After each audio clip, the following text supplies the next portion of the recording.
Take your fingers off it, don't you dare touch it. You know it don't belong to you. Take your fingers off it, don't you dare touch it. You know it don't belong to you.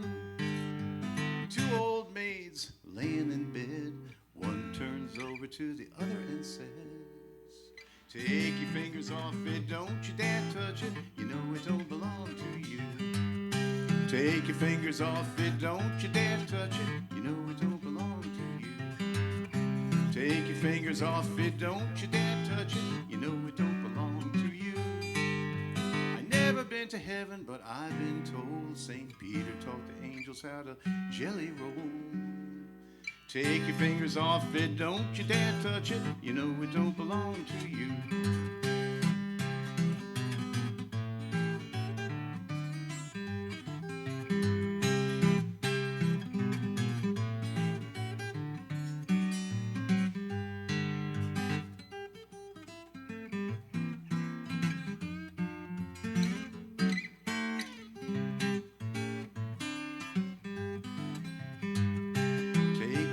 Off it, don't you dare touch it.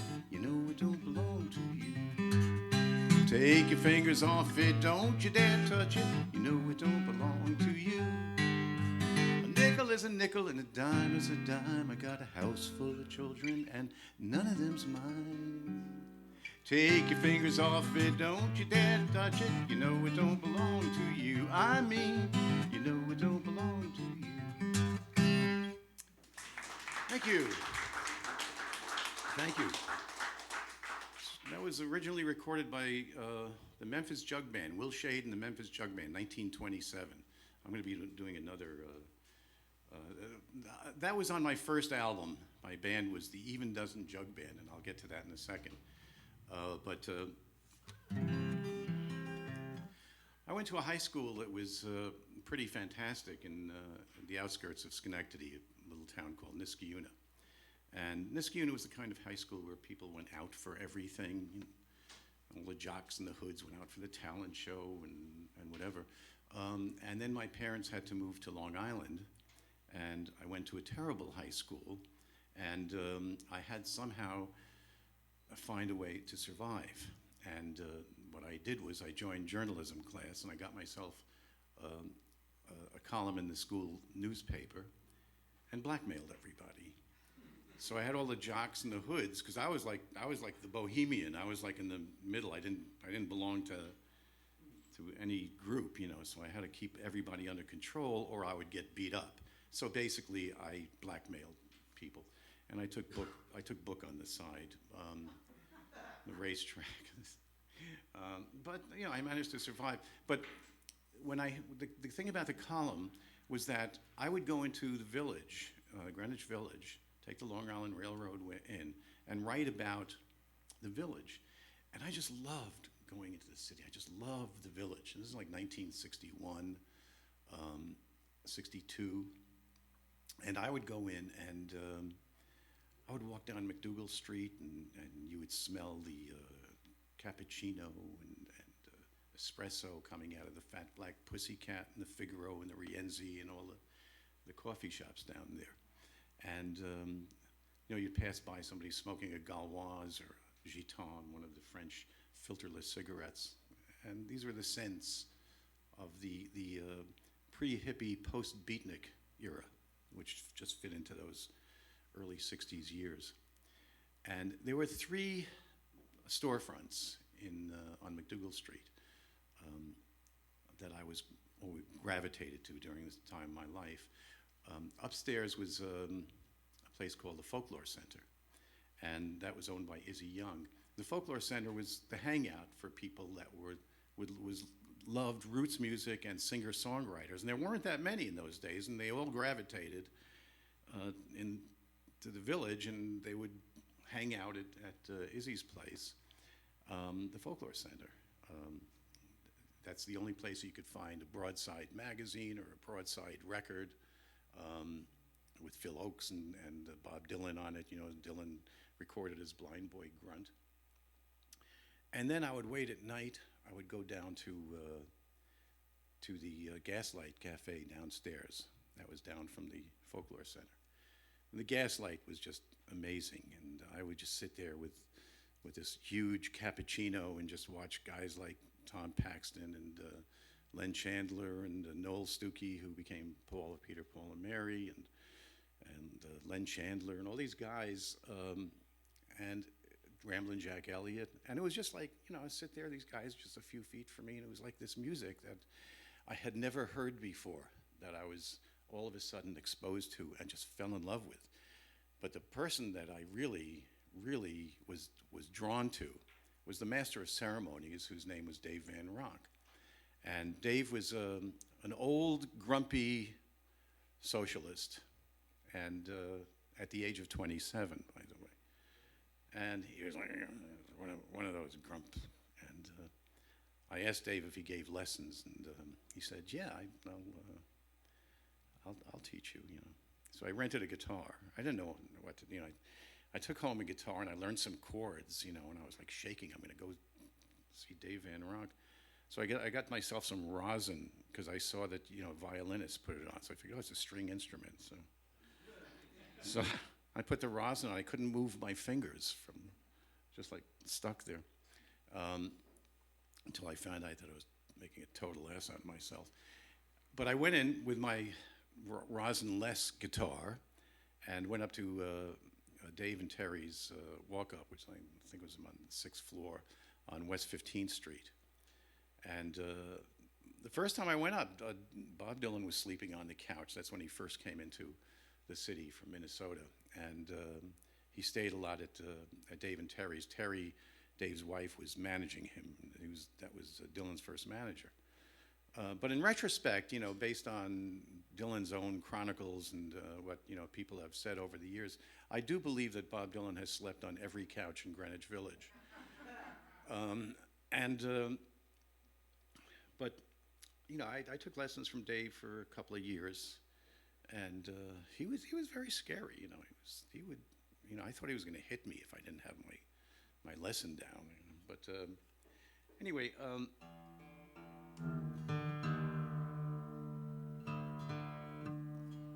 Dave was known for a couple of things, but one of the things he was known for especially was this song that Len Chandler, traditional song that Len Chandler taught him. It's a ring game, and I'm sure you've heard it before. Kids would in the South would get together, and when their parents were working, and they would, "When I go by Baltimore, got no carpet on my floor," and they would gather in a ring. It was only about a year ago that I found out that it was the children of prostitutes, while they're, which is like, wow. Played this song almost all my life, and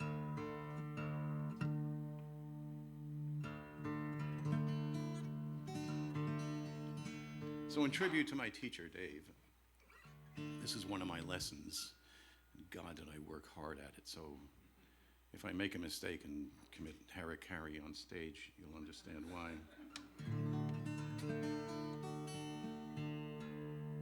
When I go by Baltimore, got no carpet on my floor. Come along and follow me. We'll go down to Galilee. Green, rocky road, promenade in green. Tell me who you love, tell me who you love. Little Miss Jane, run to the wall. Don't you holler, don't you call. Don't you call, no, don't you shout. When I sing, come running out. Green, rocky road, promenade in green. Tell me who you love, tell me who you love.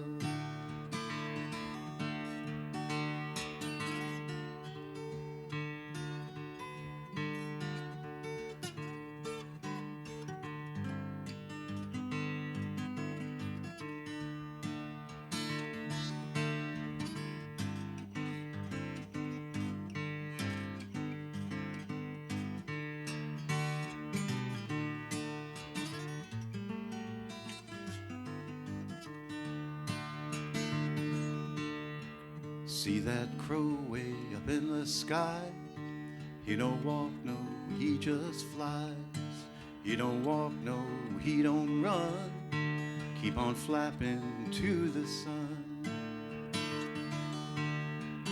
Green, green, rocky road, promenading green. Tell me who you love, tell me who you love. Tell me who you love, tell me who you love. Tell me who you love, tell me who you love. Green Rocky Road.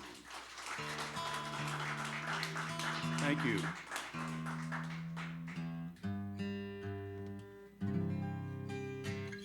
Took a break every now and then because my friend Stephen Grossman said, well, you ought to go up and take some lessons from Reverend Gary Davis. I don't know if you're familiar at all with Reverend Davis, but great. That is good to hear. And Reverend Davis, to me, was one of the geniuses of American music. He came up from North Carolina and was friends with like Sonny Terry and all those North Carolina bluesmen. And he was a street singer. He was blind, and he used to sing on the street during the week when he wasn't in church. And, you know, people used to steal from him. He had a couple of guitars stolen.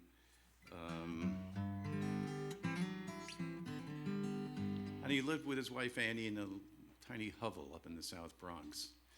So I went up there and I took a few lessons from Reverend Davis, not too many, but I did drive him around. I became one of Reverend Davis's drivers. You know, also all of us kids were like dying. Oh, let me drive Reverend Davis. No, I want to drive Reverend Davis. And he was just so great. You know, we drove up to Boston and Saratoga or Woodstock, and Reverend Davis would do his gigs, and I would try to learn riffs from him, you know, like after the show. He taught me this song. Candyman, been here and gone.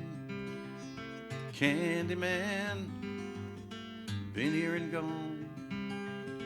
Candyman, been here and gone. Do anything in this God Almighty world to get my Candyman home. Candyman, fattening hog. Candyman, Santa Claus. Candyman, fattening hog. You won't be my Candyman, I'm gonna be your fattening hog. Run and get the pitcher, get the baby some beer. Run and get the pitcher, get the baby some beer. Run and get the pitcher, get the baby some beer. Run and get the pitcher, get the baby some beer. Run and get the pitcher, get the baby some beer. Run and get the pitcher, get the baby some beer. I wish I was down in New Orleans, sitting on the candy stand. Candyman, been here and gone. Candyman, been here and gone. Candyman, been here and gone. Do anything in this God Almighty world to get my Candyman home. Little red wagon painted green. Little red wagon painted green. Little red wagon painted green. Little red wagon painted green. Little red wagon painted green. Little red wagon painted green. You stop on the red and you go on the green. Don't you mess with Mr. In Between. Candyman, been here and gone. Candyman, been here and gone. Candyman, been here and gone. Do anything in this God Almighty world to get my Candyman home. Candyman. Thank you. Thank you. So I was very lucky, very, very lucky in those days, hanging around the village and especially the Gaslight, because those are the days that they rediscovered these great old bluesmen like Son House and Skip James, and especially for me, Mississippi John Hurt. and I became pretty close with John. We had spent some time together out in LA, actually. And just a wonderful, wonderful person, incredible talent. And I'm going to do a song, my version of John Hurt's Richland Woman Blues.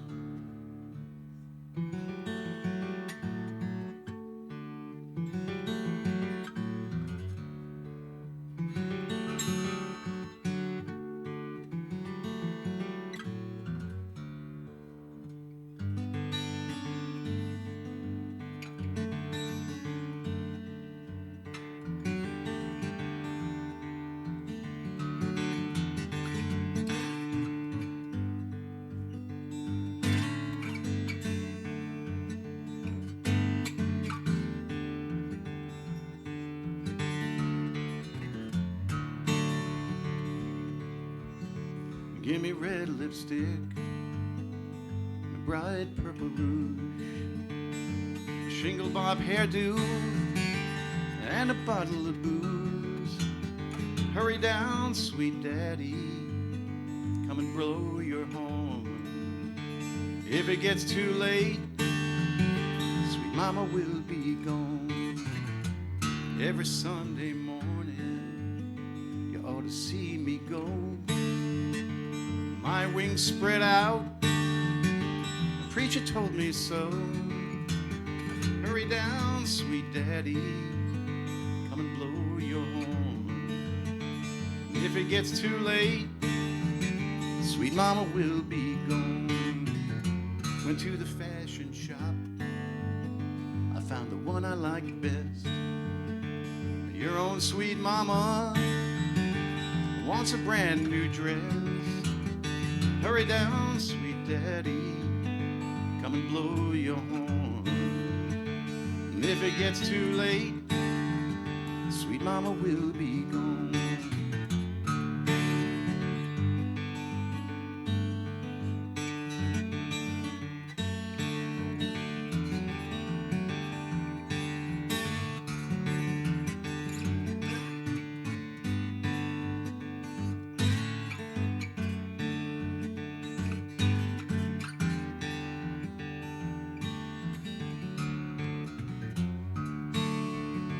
Well, the roosters say a cock-a-doodle-doo, and the rich girls say any doodle-doo.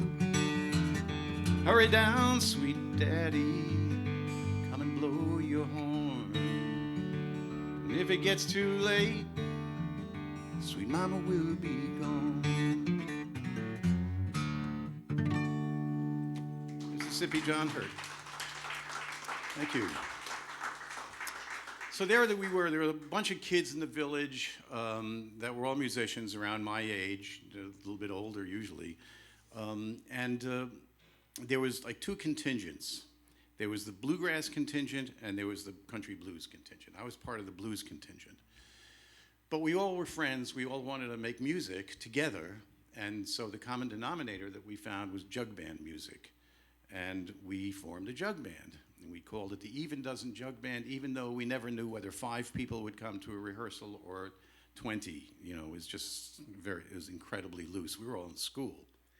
But we formed this jug band, and we were signed by Elektra Records. They thought that the big next thing would be the blues, would be the jug band. What do you call it? The jug band time, whatever it was. And they, you know, because Jim Kweskin was just putting out their first album, and the jug band craze. That's the anyway. So Kweskin had his jug band with, you know, guys like Jeff Muldor and Mel Lyman and Bill Keith and Fritz Richmond on washtub bass. And so we formed this jug band in New York City. Those guys are from Cambridge. And we were younger than they were. We weren't professionals. Anyway, so it was myself, John Sebastian, David Grisman, the great mandolin player, Stefan Grossman, the great ragtime guitar player, Josh Rifkin, who had a hit record, actually, a hit album of Scott Joplin piano rags. And now Josh is like, one of the Bach experts in America. He's just a classical conductor. Josh was the kazoo player in the jug band. And our female singer was Maria D'Amato. We had a party that the record companies, Vanguard and ours, Elektra, threw. And with both the jug bands, Queskin Band was in town, and our Maria fell in love with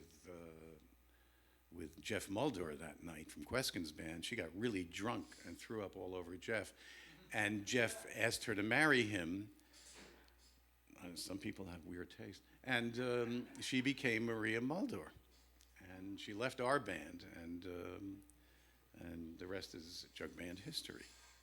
Anyway, I'm going to do another song from our first album. The first song that I did was from our first album, called The Even Dozen Jug Band. We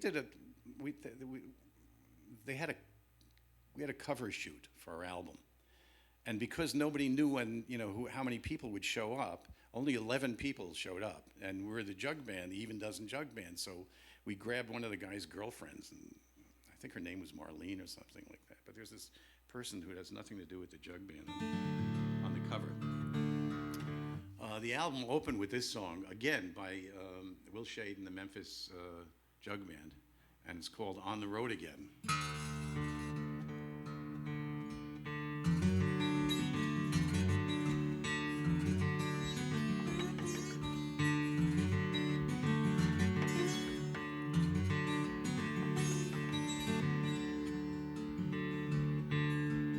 Would not get married, tell you the reason why. A woman is evil, do things on the sly. You go to your home to see if your dinner's hot. She never even put the neck bone into the pot. She's on the road again. Lord, a natural born easement on the road again. She's on the road again.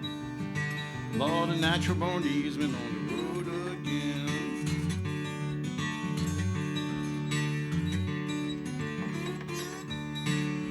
I went to my window is proud. I went to my door, my door was locked. I stood right back, I shook my head, a great big rounder in my folding bed. I got my gun, I shot through the glass. I never saw a big old rounder run so fast. He's on the road again. Lord, natural born easement on the road again. He's on the road again. Lord, a natural born easement on the road again.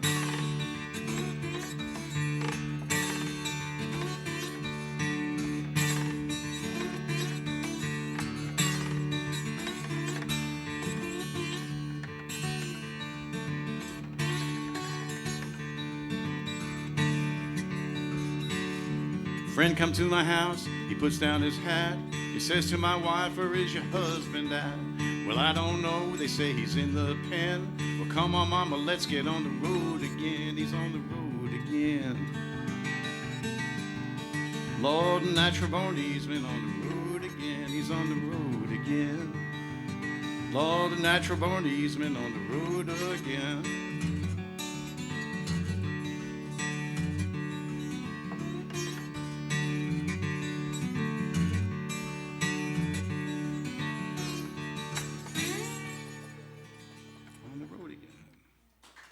Thank you. Thank you. So,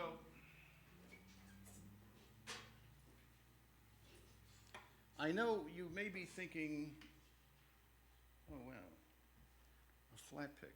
I know you may be thinking, where's Steve's flat pick? I'm thinking I left it in Steve's bag over here. I know you're thinking, I wonder if Steve is going to play spinning wheel tonight. And the fact is, I am not going to play spinning wheel. I hate the goddamn thing. People... Okay, so I will play my guitar part to spinning wheel. Ready?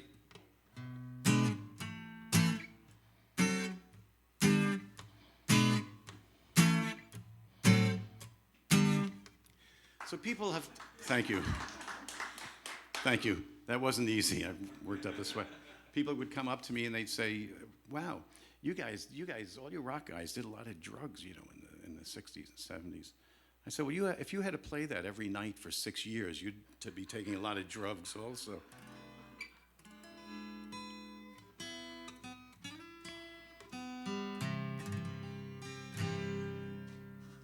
Anyway, Son House, Skip James. This is Skip James. Crow Jane, why do you hold your, why you cough so much? Crow Jane, why do you hold your head so high? Someday, baby, you're bound to die. I'm gonna get me a pistol, 40 pounds of bone. I'm gonna shoot my Crow Jane, Lordy, just to see her fall. Crow Jane, why do you hold your head so high? Someday, baby, you're bound to die. Well, I dug her grave with a great long silver spade. Ain't nobody gonna take my Crow Jane's place. Well, I lowered her down with a great long silver chain. With every link I would call Miss Crow Jane's name. Crow Jane, why do you hold your head so high? Someday, baby, you're bound to die.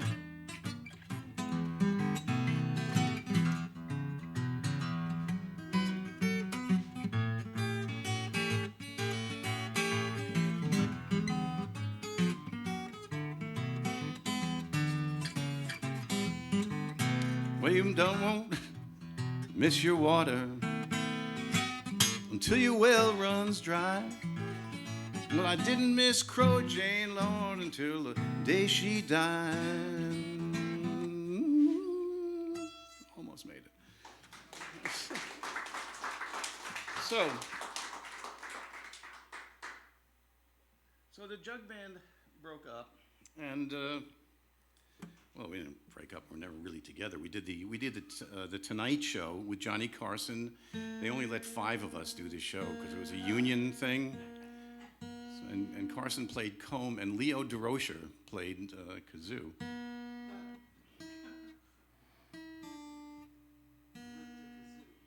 What? Right, yes. And I'm about to go from one open tuning to another, which is sort of like almost mathematical.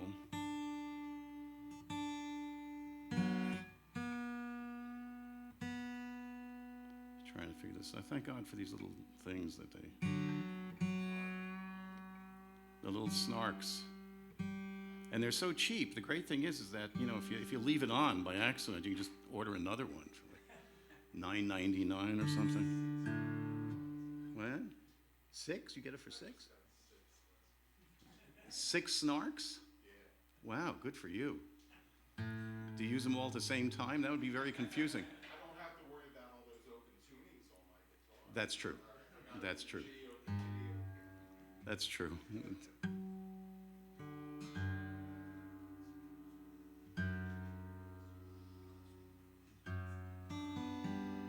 Oh my God, I'm in some kind of weird tuning.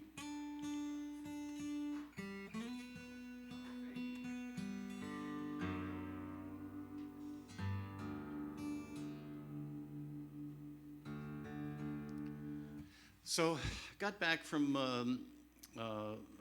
we did a field trip that we took in California. Myself and Stefan drove out there in a 52 Merc. This is 1964, with a broken fuel pump. And somehow we got out there, and then we were in Berkeley for the summer, the Mario Savo Berkeley riots and stuff like that. we went down to L.A. and got a gig at the Ash Grove. I met this kid, Ry Cooter, and said, "You want to play, with us? We'll form a band." So we played for a week as the Gramercy Park Sheiks, and Ry was in the band.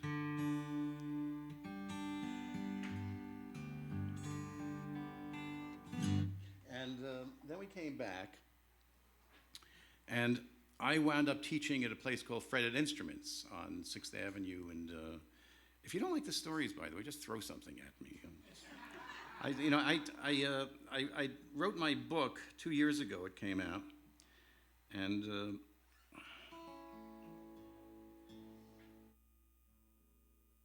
I think a lot of people here already have it, but I brought a ton with me to sell in case you want to read it twice.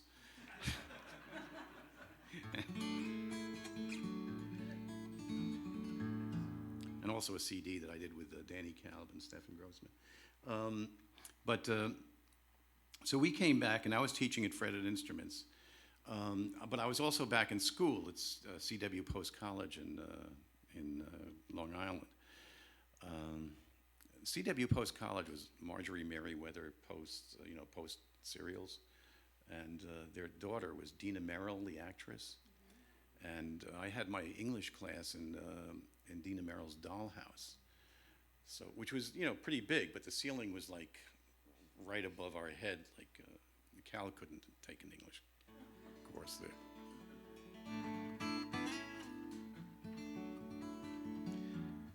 Anyway, we're now talking about 1965, and I had a paper due at the end of the semester on Yeats and the Byzantium poems, William Butler Yeats and his Byzantium poems, which are not long. They're 2 poems, but they happen to be the most boring things in the world, probably more boring than an Andrei Tarkovsky movie, but that's a whole other story.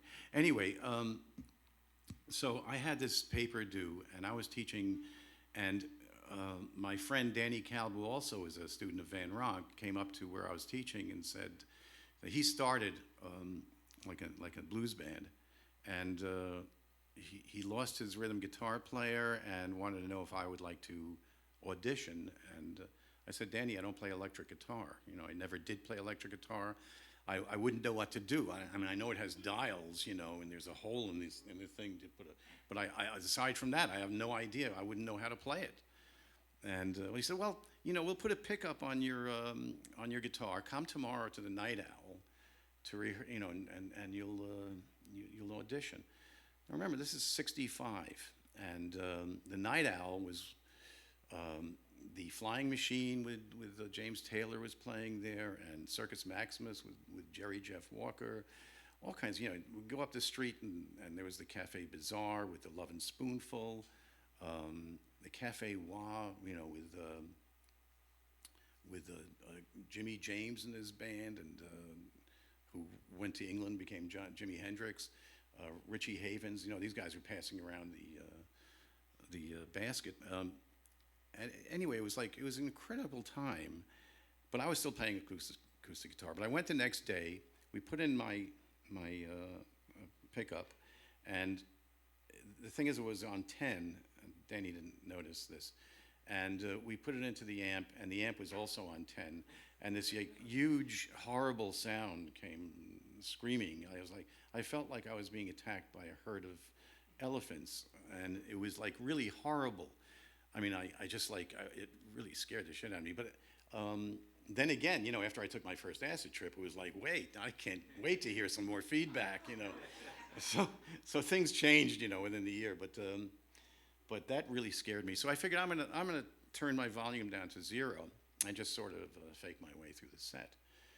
And so I did that. We played some just muddy stuff and high heel sneakers, stuff that I knew, But you couldn't hear me because I turned my volume down. I just didn't want to hear that feedback anymore. And then Danny comes up to me after the quote audition, and he says, "Wow, I really like the way you play." So I said, "Okay, I'll give it a try." I went and got myself a guitar up at 48th Street, And we played one gig, and I just loved it. I just loved this. I started I went out and bought bell bottoms, and I started smoking pot, and I got myself a hippie girlfriend from England, and she was like in her 5th month, but I didn't care. It wasn't mine; it was just somebody else's. But these were the times, and it's funny. The village. So there I was, I had to make this huge decision. There I was playing music, and I loved it, with friends, smoking pot, with my girlfriend, and it was just like a whole different lifestyle. I grew my hair long. I got myself bell bottoms, and we were doing some gigs. So I had to make a choice. Do I want to do this, or do I want to do a paper on Yeats and the Byzantium poems? Now, as funny as this is, and I still find it funny, it was the watershed moment of my life, because I was pre-law, and I would have gone back and finished my paper, but no, it was the 60s, and then I loved what I was doing, so I said, the hell with school, and I left and became a rock and roll musician. My parents weren't crazy about that, of course, and they didn't speak to me that much afterwards until my first hit record, where my mother called me and said, "Stephen, we knew all along." But then it was, it was an amazing, So I made that choice, and the village at that time, instead of the way it was in the post-beatnik era. When I first went in there, all of a sudden those smells that I was talking about, those scents of coffee and filterless French cigarettes, they were still there. But add to that incense and pot and tons of kids from Jersey and Long Island. They were coming to see what all the fuss was about. The fuss was about rock and roll, and this is the beginning. And of course, the Beatles and Dylan and all that stuff, and radio is different, and then they started radio with playing long records. I think like a Rolling Stone had a lot to do with that. I think it was the first really long, and then you had FM radio that started growing. There was a free form, which was just magnificent.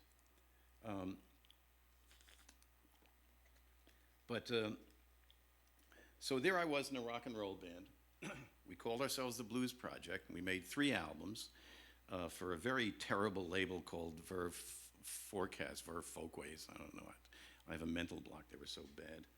They were so bad that I wrote my first song, and it was called September 5th. We recorded it in our second album. In fact, I'm sort of like jumping ahead here because there's something I want to do. And we recorded it, and we finished the album. We sent our, MGM owned Verve Folkways Records, and we sent everything in. We had a manager who was sort of an idiot, and the MGM calls our manager and says, Jeff, we have the tapes, we have the artwork, we're just missing the name of the second song on the first side. So Jeff goes, second song, first side, second song? Oh, that's Steve's song. Thanks, Jeff. So my song, September 5th, I get off the road, we were on the road, I get off the road and look at the proofs like a week later of our second album. I said, what the hell is this? What the hell is Steve's song?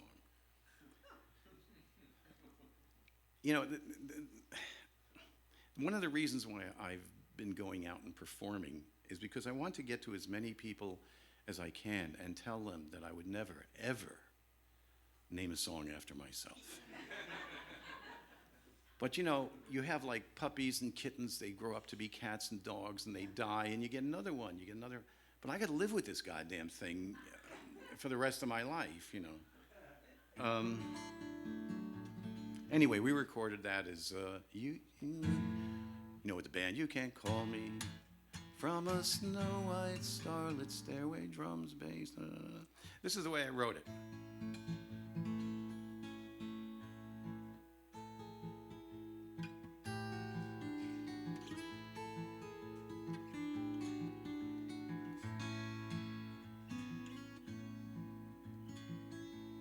You can call me from a snow-white starlit stairway.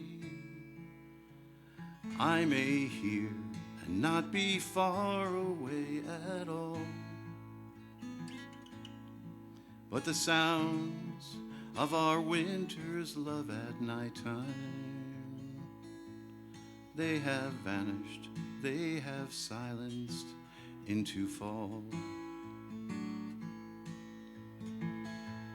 You can crystallize through my mind's weary wanderings.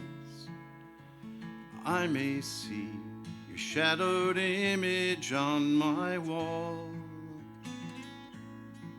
half staring, laughing, weaved by your indifference.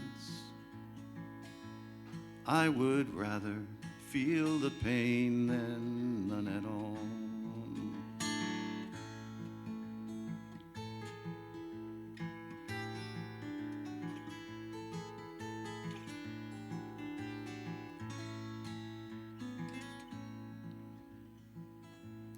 If again I really see your face before me,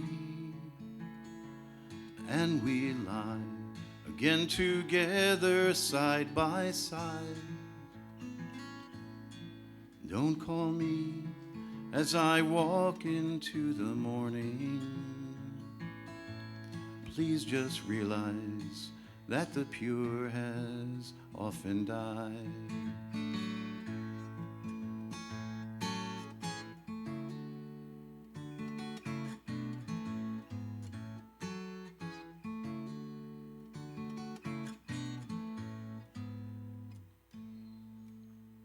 Thank you.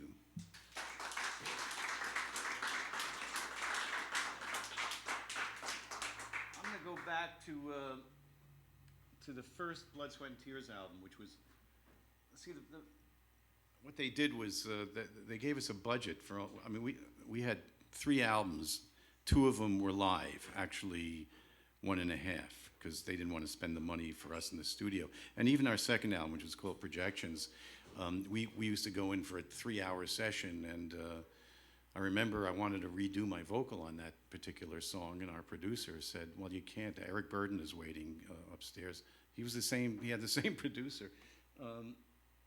So I had to live with that also.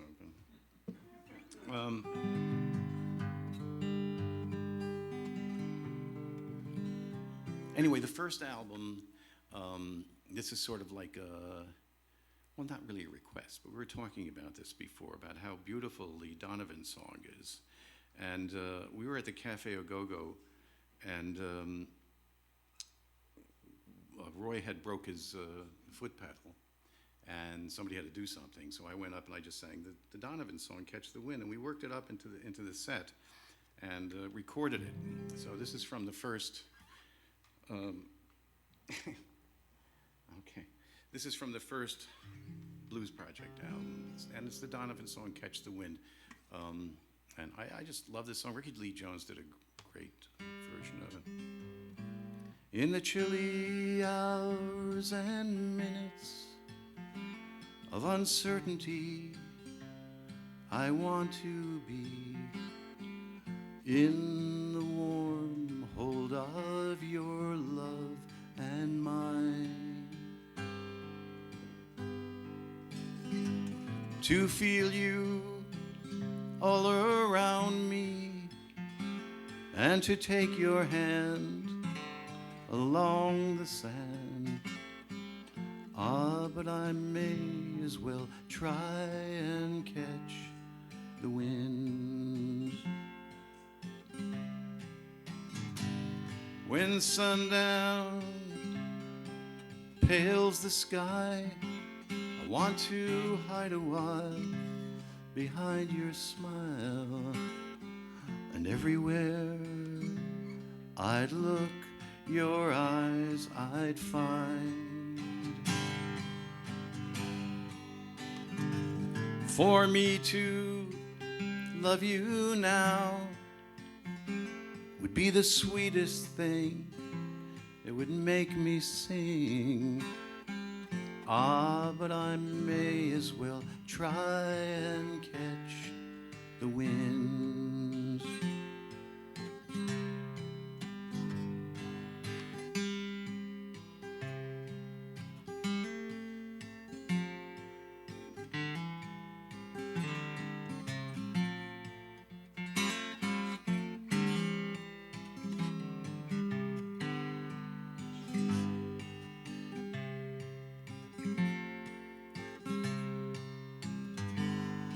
When sundown, rain has hung the leaves with tears, I want you near to kill my fears, to help me to leave all my blues behind.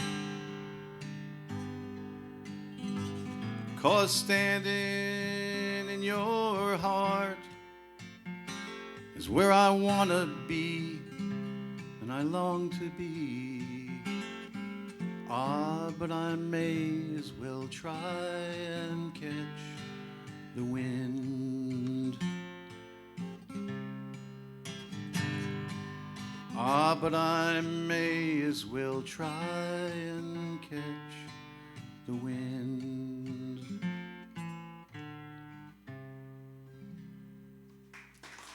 Thank you, Donovan. Thank you. We were like the house band at the Cafe Au Go-Go, and the Cafe Au Go-Go was amazing. I mean, you know, the years that, you know, 65, 66, 67, everybody played there. I mean, everybody. All the San Francisco bands, Grateful Dead, Jefferson Airplane, everybody played there. The British bands, you know, there were jam sessions with Eric Clapton and B.B. King, and it was Mike Bloomfield. It was just like, it was just an amazing time, and it was an amazing place. And there was no liquor license, which was really pretty incredible. So you can imagine how on what people were stoned on. But it was just a great time. And I used to go down. We opened for a lot of the acts, and when we weren't doing our own shows, and a lot of people opened for us also. But we used to play shows with Muddy Waters Band. I mean, you know, and with Otis Spann, you know, on piano, and James Cotton on harmonica. It was just incredible. And so I used to go down early sometimes. You know, I would go to the Bleecker Street Cinema next door, the Garrick Theater, and, you know, look at like some art films, and then go downstairs, you know, and hang out. One time I go downstairs, there's hardly anybody there. I go into the bathroom, I have to pee, I'm standing by the urinal, and I hear in a stall comes the voice of Bobby Kennedy. Bobby Kennedy is like talking to himself in a stall in the Cafe Au Go-Go on a Thursday afternoon. I'm saying, wow, that is so weird, that is freaky. I ran out, and I got the manager, the owner of the place, Howard Solomon. Howard, Bobby Kennedy is in the bathroom in a stall talking to himself. Isn't that weird? And Howard says, no, that's David Fry, your opening act. The impersonator, right? And then I was thinking, oh, imagine how horrible it would be, because his specialty was Richard Nixon. So imagine how horrible it would be if I heard him and Richard Nixon and Robert Kennedy in the same stall talking to each other. I would have died right there. I wouldn't have been here tonight, you know. So we did our third album was also live. It was called Live at Town Hall. And like I said, it was like half of it was done in the studio. And MGM put applause behind the studio tracks. I sang a Patrick Sky song, my old friend Pat Sky, called Love Will Endure, which I'm about to do. And it was mixed by a drunk, one of the drunks up at MGM. The mix is so awful that I have to live with that also, you know. I have to live with a lot of things, you know. Then I walk into my grocery and here you make me so very happy, you know, or an elevator and here it's spinning wheel, you know. All of a sudden, pears and apples go flying. So anyway, I'm gonna get off the subject for a second because they put applause behind this song, like I said, and I sort of like took the idea and because it's in my book, but I produced Lou Reed for 3 albums, and the first one we did was Rock and Roll Animal, and this is in '73, I think, and Rock and Roll Animal was a live album. It was done at the Village Theater. No, not the Village Theater. The Academy of Music. And in those days, they didn't have digital delays. So when you recorded an audience track, you needed left, right audience. And it went into the 16-track or 24-track, whatever. I think it was 16-track. And so we did the concert. The engineer and I went back to the studio, which was RCA Studios in New York. If you're an RCA artist at that time, you had to do it at the RCA Studios and use an RCA engineer. Thank God my engineer was really great. And we put up the tapes. It was 24 tracks. It was the record plant, yeah. We put up the tapes, and we were missing an audience track. So I turned to the engineer. I said, what are we going to do? We need stereo audience track. He says, let me go into the archive room at RCA and pull out, let me see if I can find audience tracks, So he comes back, he says, I got it. I got a little 2-track tape of audience. I said, great, what concert is it? He says, John Denver concert. Now Lou, until the end of his life, didn't know, till the day he died, he didn't know that the applause from his best-selling album, and it was his best-selling album, was from a John Denver concert.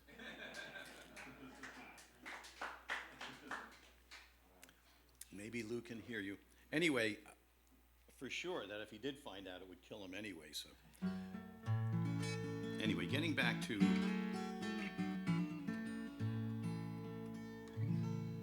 this is a Patrick Sky song from the Blues Project live at Town Hall. Just in case, by the way, I'm not reading anything here. It just, at my age, it's just so nice to have it there,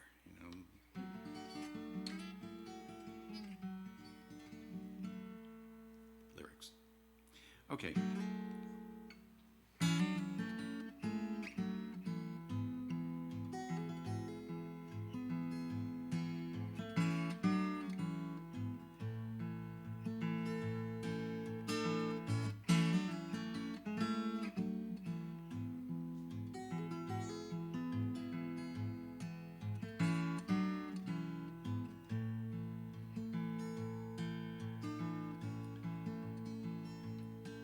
When first I came to town, I came in from the country. Not a penny did I have, not 1 cent could I offer, but still our love it grew, and our troubles, they were few.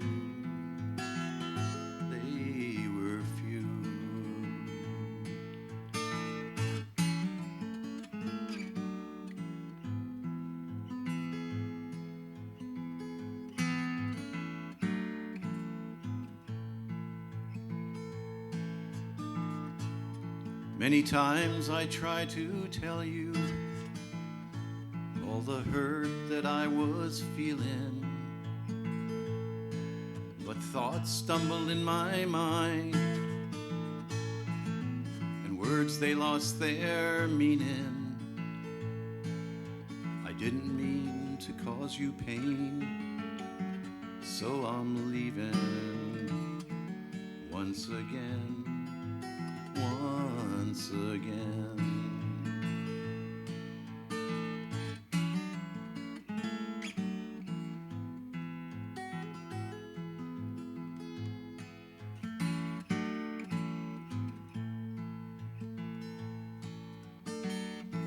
And as for you, your tears will heal all the wounds that might have opened, just like time will clear the fields of all the flowers that have ripened. Of all these things you can be sure, only love will endure.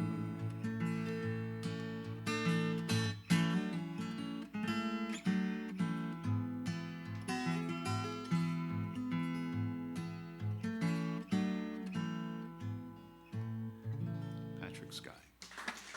Thank you. So the Blues Project broke up, but before we did, we played the Monterey Pop Festival, which was absolutely fantastic. It was just great being there. You could actually see it on Criterion has a box set out, and it's just great. I got to shake hands with Otis Redding just before he went on. I saw Janice do Ball and Chain. You know, that great, it was just like, it was unbelievable. It was incredible. Yes, I was by the side of the stage just watching her. Amazing performance. One of the highlights of anything that I've seen in my life.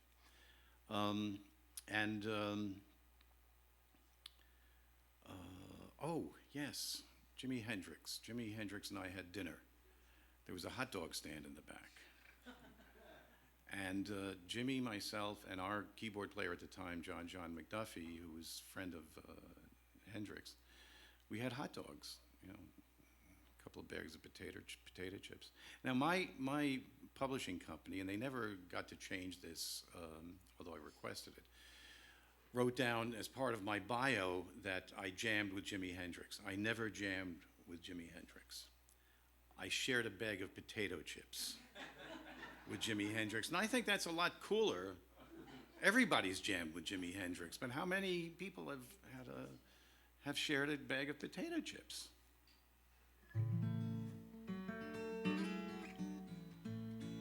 So the Blues Project sort of broke up, and I went back to New York, got friendly with a drummer who was working with Eric Anderson and Odetta by the name of Bobby Columbi. And Bobby and I were thinking of projects to do. And I got a call, meanwhile, from my old bandmate who was in the Blues Project with me, Al Cooper. And Al called me and he said, I want to do a benefit and go to England.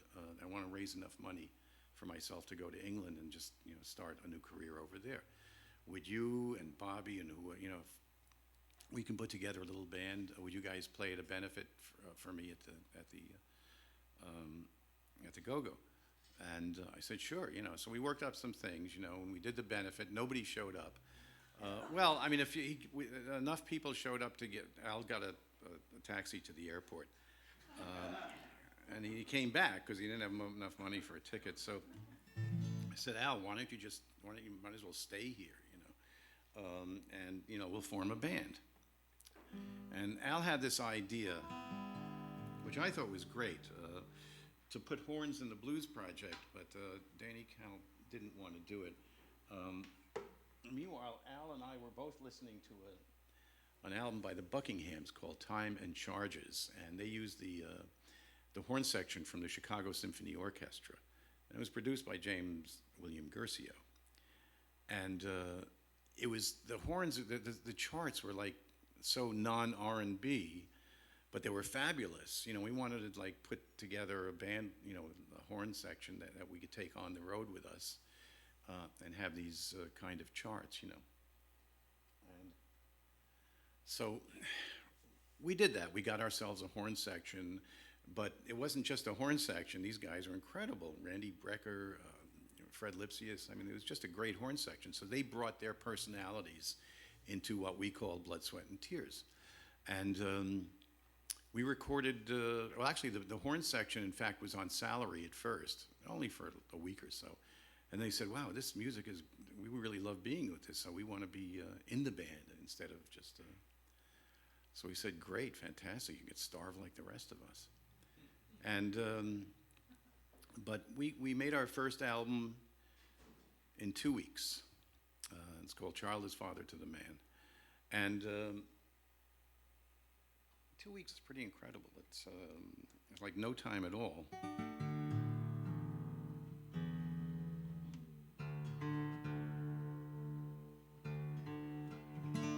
But we were having a great time doing it. And if you're familiar with the album, it really like exudes good time. We were just whacked out and just making zoo sounds, and it was fun. It was a fun album. Is that it over there? Yeah. I can tell that thing a mile away. Yeah. The kids look just like the old people. I know. There's the picture with the original kids are on, and those kids were little bastards. They were models, and they were so spoiled. Mommy, get me out of here! I don't want to sit on this guy's lap. But the original heads are on. You can see the photo online. We had a tape op who was like an assistant engineer by the name of Lou Waxman. We were going through we were doing the mixes, and everything was recorded. And Lou, his job was to press play and record, or stop the tape or change the tape. He was, assistant engineer, but he really didn't do any engineering. His main job was he would call the Carnegie Deli for everybody and get sandwiches. So, whether it was us or Miles or the New York Philharmonic, whoever he was tape-opping for, he would call, who wants a sandwich? Give me a list, I'll call the Carnegie Deli. Till we found out that he was getting a kickback from the Carnegie Deli.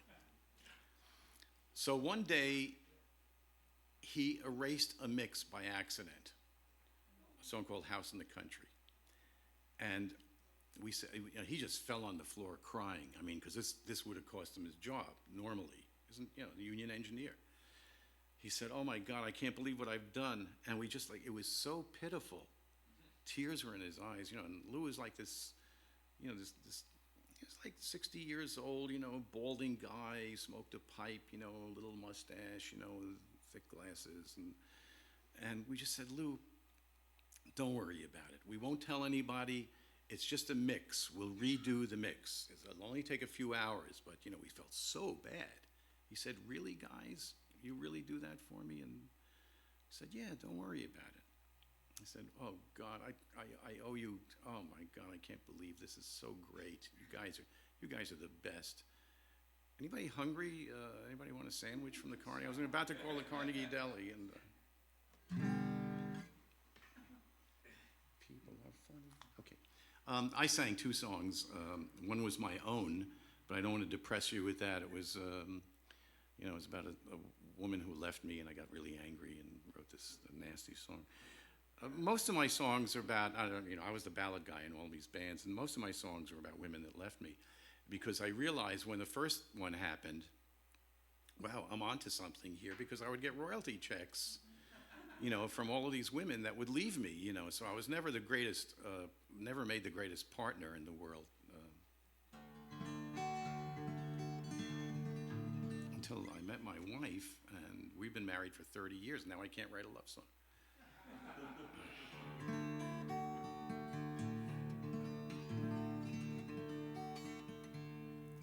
So this is, instead of doing, I'm going to do Morning Glory by Tim Buckley, by my old friend Tim Buckley. And I recorded this with blood, sweat, and tears. And I talk about it in the book, how I'll never forget when we first rehearsed it and the horns come in. I stopped singing. I couldn't, it was just the most amazing sound. Being in the middle of that, and it's like, there's not very many things in life. Well, there's one that's just as good, but it's just the greatest feeling in the world when you're singing and this horn section comes in on the chorus and just builds it up. The only thing that came close was when we played with the New Orleans Symphony Orchestra, and we did My Song Sometimes in Winter, and when the strings came in, this lush, this full string section, And especially the second violinist had the best hashish I had ever smoked. So you can imagine how flipped out I was, you know.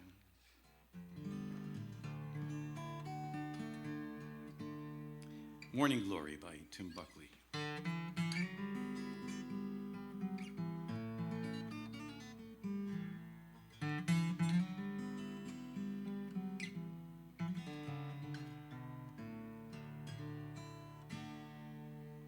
I lit my purest candle close to my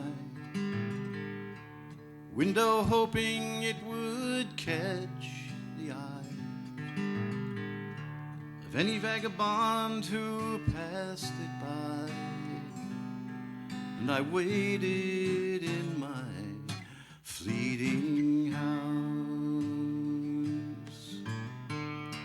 Before he came, I felt him drawing near. And as he neared, I felt the ancient fear that he had come to wound my door and jeer. I waited in my fleeting house. Tell me stories, I called to the hobo. Stories of old, I knelt to the hobo. Stories of cold, I wept to the hobo. And he stood before me in my fleeting house. No, said the hobo, no more tales of time. Don't ask me now to wash away the grime. I can't come in 'cause it's too high a climb. And he stood before me in my fleeting house. Then you be damned, I wept to the hobo. Leave me alone, I knelt to the hobo. Turn into stone to the hobo. And he walked away from my fleeting house. I lit my purest candle close to my window, hoping it would catch the eye of any vagabond who passed it by. And I waited in my fleeting house.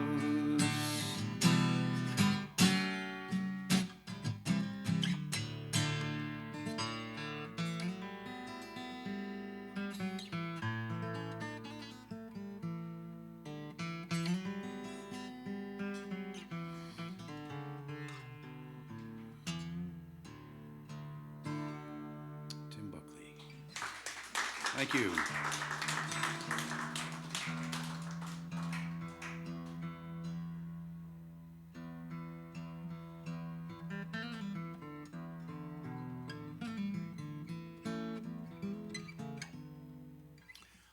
So, Al Cooper left the band. It's a really incredible story. It's got dirt, it's got sex and drugs, and it's in the book. I'm just kidding, it's not that bad. But he did leave Blood, Sweat, and Tears, and we got a new singer. We wanted to have somebody whose voice can get us hit records, and we did.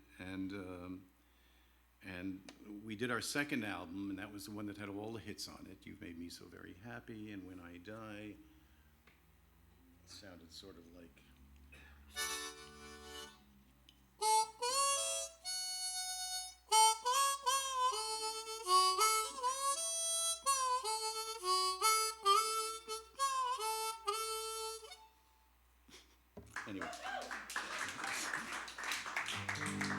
It's the only time I get to play harmonica these days. Huh? And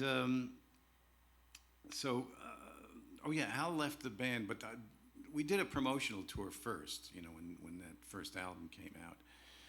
And we did a gig at the Village Theater, which became the Fillmore East. And Bobby and I wanted to see, you know, this is our first big gig. So we drove over there. Let's see our name in on the marquee. So we drive over, and it says Al Cooper's Blood, Sweat, and Tears. So I flipped out. You know, but Al was always known for being the best promotion man for himself, and I just flipped, and I ran in, and I started yelling at the management. Hey, this is not Al Cooper's band. This band is a democracy. And they said, hey, listen, we'll change the marquee. Just you guys go out, have lunch, come back, it'll be changed.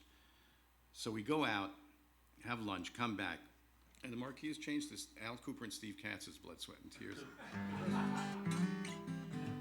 I said to Bobby, I can live with that. And so anyway, we regrouped and did our second album, which had, like I say, all the hits. And this is another song about unrequited love and royalties. No. This is my contribution to the second Blood, Sweat, and Tears album. Sometimes in winter, I gaze into the streets and walk through snow and city sleet behind your room.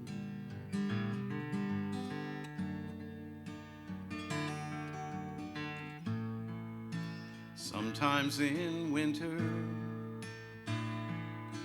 forgotten memories remember you behind the trees with leaves that cried.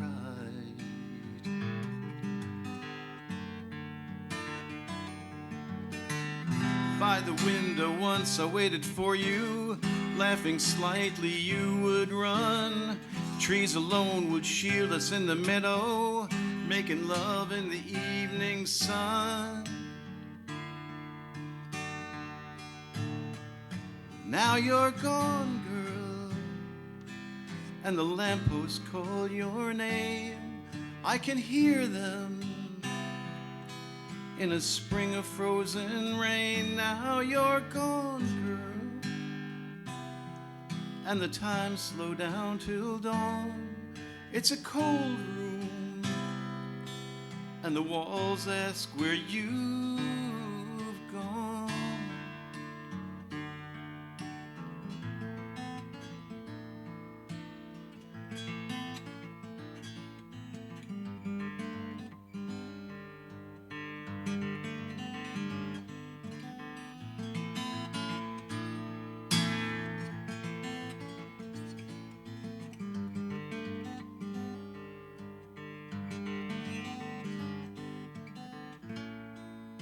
Sometimes in winter,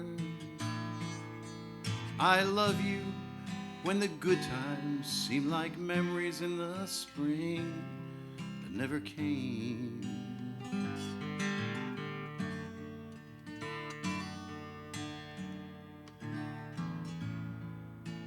Sometimes in winter,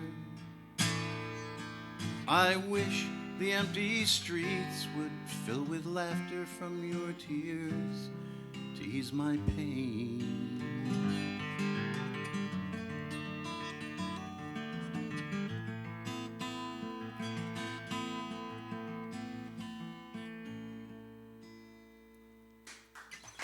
Thank you.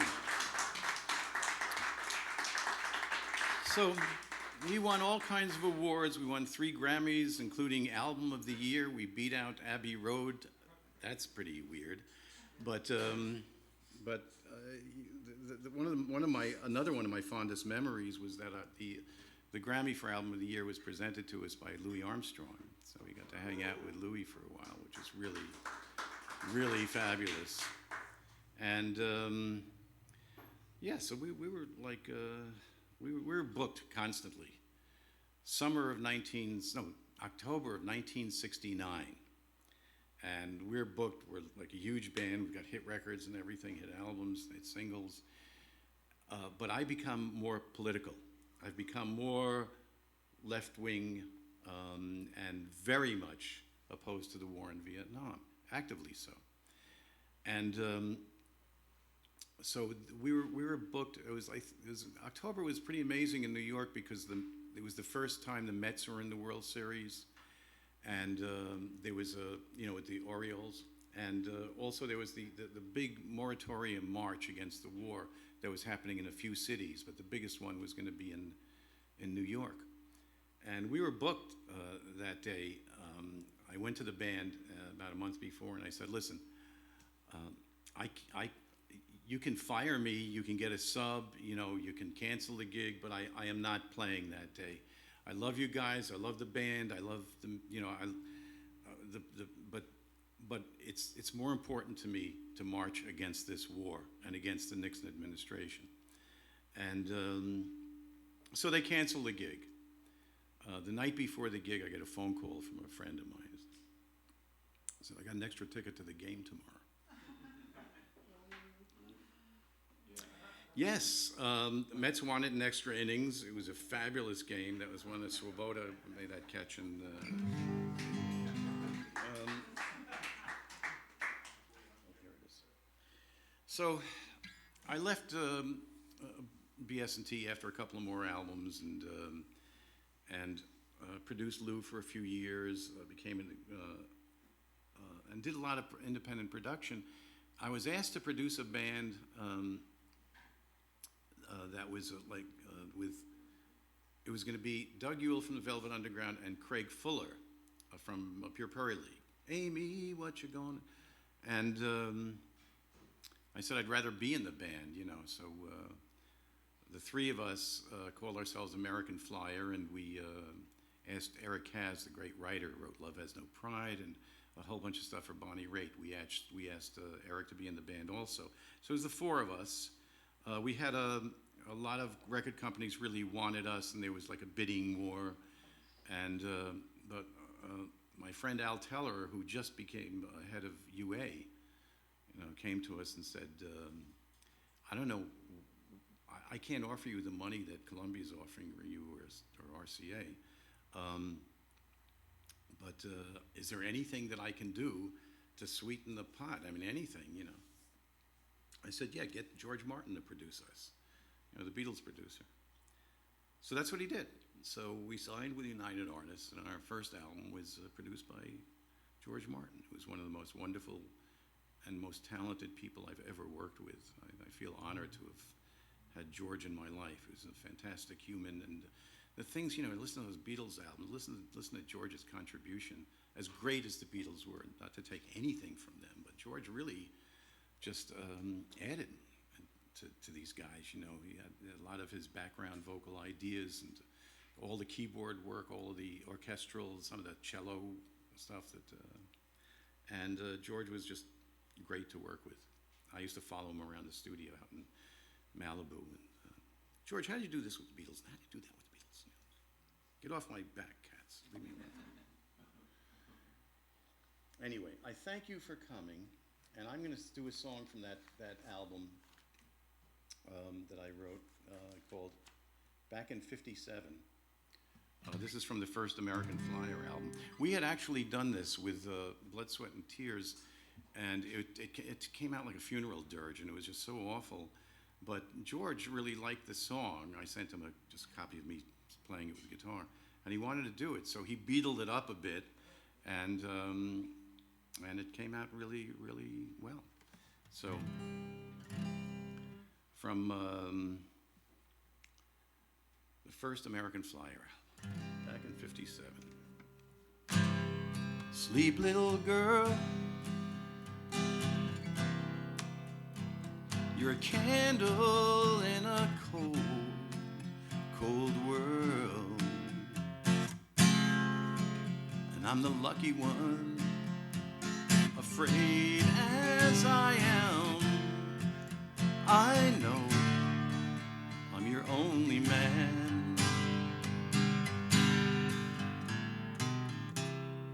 feel like a child. I need your body close to mine,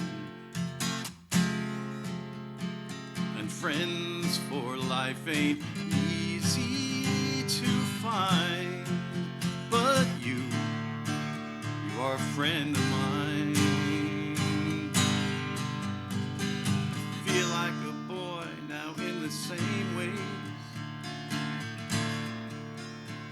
I thought I was a man in high school, but you can only be a man for a woman who gives you love and treats you good and gives you everything she could. And back in 57, I believe in heaven someday.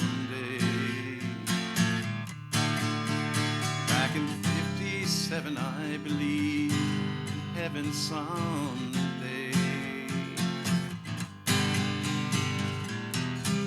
Sleep, little one, your rainbow in my morning sun, and I'm the lucky one.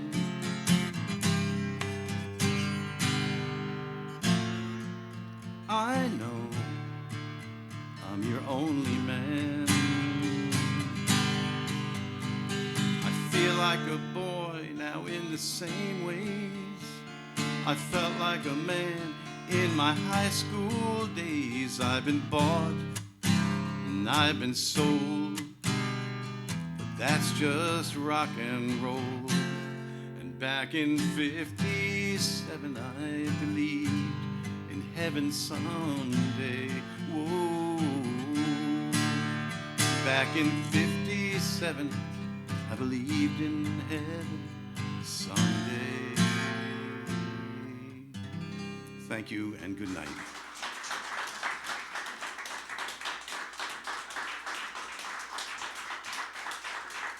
Thank you.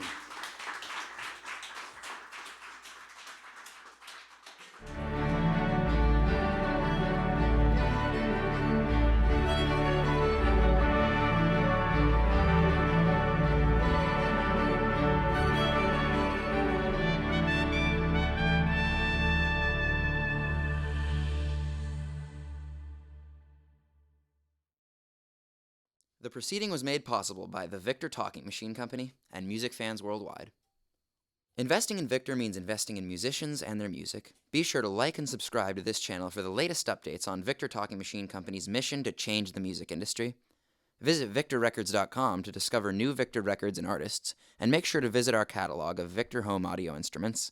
Look for the dog on your next Victrola, record player turntable, Bluetooth speaker, headphones, and more.